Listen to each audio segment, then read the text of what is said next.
Right, Nigel, I just thought I'd just do a quick video. I know you don't like videos and you find them hard to follow, but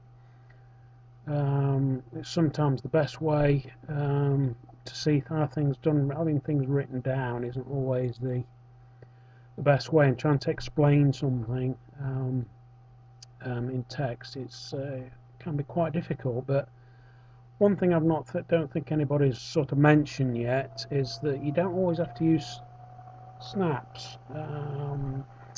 I have my setup. I mean, this is TurboCAD Deluxe 2017. It won't be that much different to your version 19 that you're using for what I'm about to show you.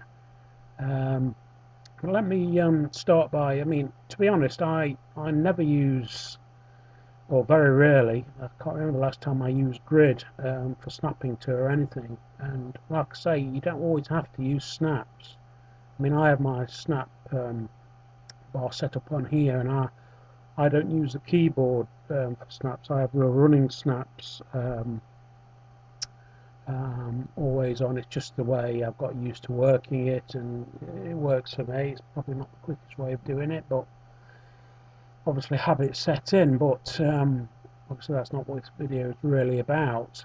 Only in a small degree I'll show when I use snaps. But for accuracy, obviously, which is what you're wanting, what we all want from CAD, I'm going to draw some simple shapes.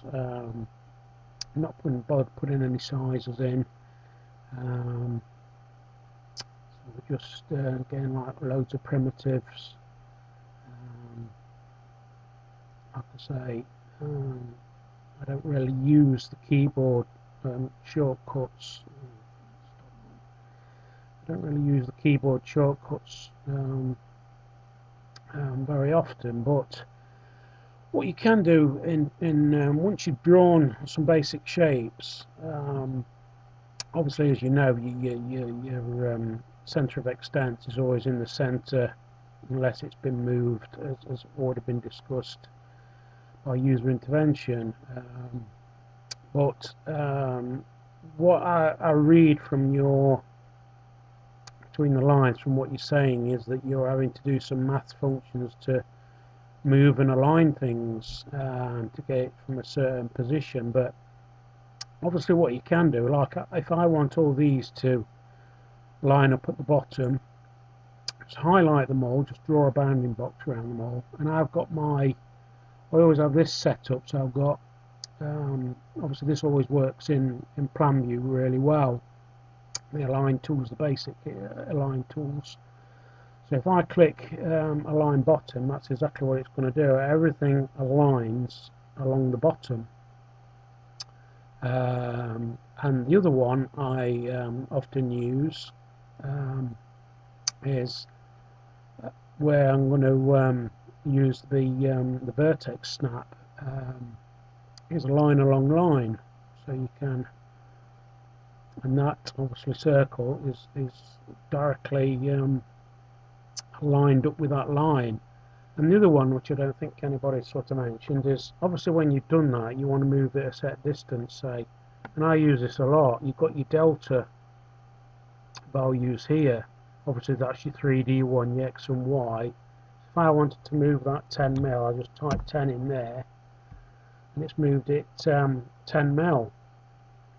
So as you can see, you know, your line tools, it's all once you get your head around using these, like I say, you've not always got to use relocate points to get them to line up in certain places. You've also got you know, loads of ways of doing it. I mean, obviously when you go into 3D, you know, that is another one. You can obviously move that up 500 mil, say. Actually, that's took it right up there. Look, zoom extends, but obviously we're just going to concentrate on. So I'll take that back down. Could also use place on work plane. Obviously, if you're going you're doing like lines and you want to say you created a shape, um, obviously I've got the snap vertex on here, which is one I use the most really. I'll leave that one on. But basically you've drawn a shape, but you want to line that up. Say what you've got to do then is obviously you want to make that a group, or you can join polyline, but you know, if you want to keep them as separate entities, go to highlight them all and then create group. Obviously you can give it a name, I very rarely do, but now that is one complete entity, which you can then use. I'm going to line that along that line there. As you can see, the end point lines up exactly. You know, you've not got to do any numerical you know, calculations or anything. Obviously you can line that along the bottom, so obviously that end point lines up with there. So you know, just obviously have a play around with those functions, because obviously, like I said, with reading between the lines, you don't always have to use snaps. But yeah, I mean, the way I move a reference point is I highlight it, press Control on the keyboard, it turns to a hand look, and obviously I've got Vertex Snap already enabled, still holding Control down.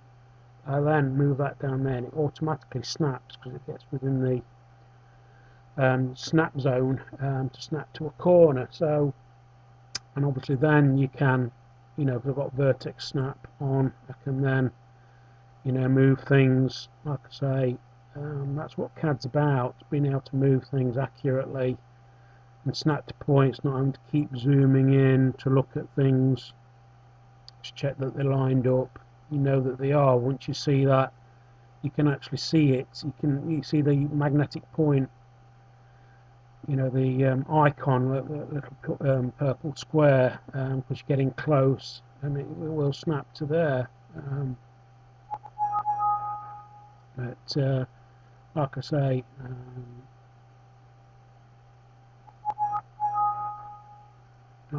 it. So my video's gone a bit wrong there, but with the recording, I think. But I think you get the basic idea with regards to you know, moving things. Like I say, the Vertex Snap is the one I use the most when I'm using snaps. But like I say, at no point have I gone down here and you know, thought I've got to go in there, or you know, I've got to move that halfway, so I'll go to the calculator, type in there, you know, with the value, you know, 7.5 divided by 2 or whatever to get that, and then moving it that amount. Like I say, you've got tools with the line tools, you've got those to do all that. So like I say, hopefully that sort of helps you get some basics of using, you know, the delta, which I do use a lot, you know, in 2D and 3D to move things a set distance, and then your line tools to line things all up in one position, like obviously there, I hit them, they're all lining up down the left hand side. But anyway, that's enough of me waffling. Hopefully that helps you a bit regarding those tools. Thanks for watching.